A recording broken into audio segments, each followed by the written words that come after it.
कार्तिक मास की कथा के अनुसार जब भगवान कार्तिकेय ने तारकासुर का वध किया था, उससे क्रोधित होकर तारकासुर के 3 पुत्रों ने देवताओं से बदला लेने का फैसला किया। तीनों अप्सरों के नाम थे तारकाक्ष, कमलाक्ष और विद्युन्माली।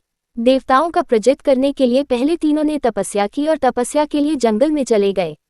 उन्होंने हजारों वर्ष तक अत्यंत कठोर तप किया। उनके कठोर तप से ब्रह्मा जी प्रसन्न हुए और उनके सामने प्रकट हो गए और ब्रह्मा जी ने तीनों से वरदान मांगने के लिए कहा। तीनों ने कहा कि ब्रह्मा जी, हमने आपको प्रसन्न करने के लिए कठोर तप किया है, आप हमें अमरता का वरदान दें।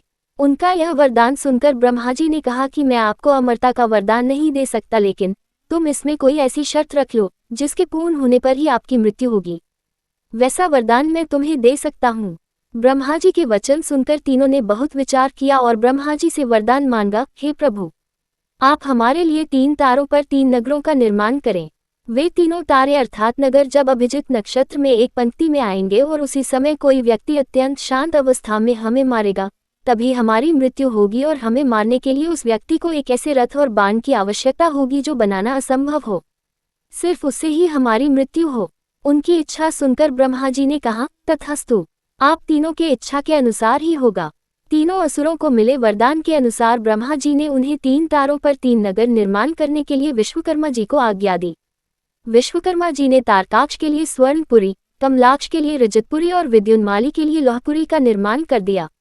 ब्रह्मा जी से वरदान प्राप्त होने के बाद तीनों असुर बहुत प्रसन्न हो गए।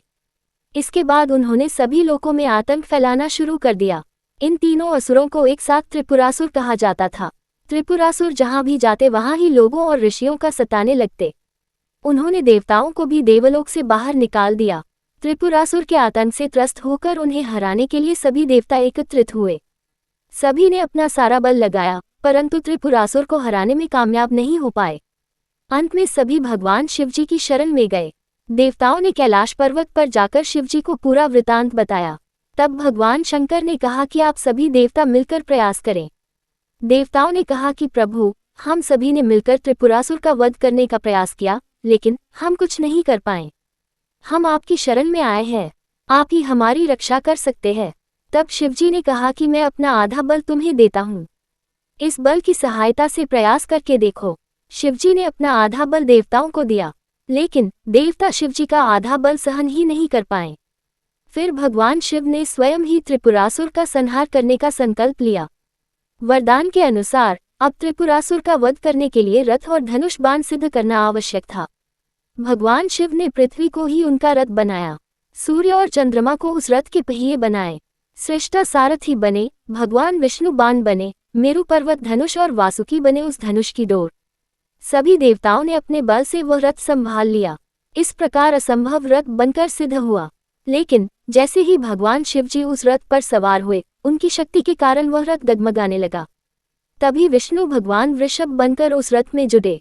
घोड़े और वृषभ की पीठ पर सवार होकर महादेव ने उस असुर नगरों को देखा।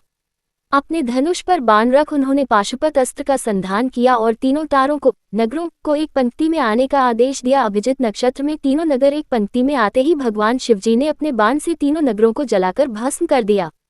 इसमें तीनों असुरों का भी अंत हो गया। जिस दिन तीनों असुरों का वध हुआ उस दिन कार्तिक पूर्णिमा थी। तभी से भगवान शिवजी त्रिपुरांतक बन गए। त्रिपुरांतक का अर्थ है 3 पुरों का अर्थात नगरों का अंत करने वाले। भगवान विष्णु ने ही भगवान शिव को ये नाम दिया था।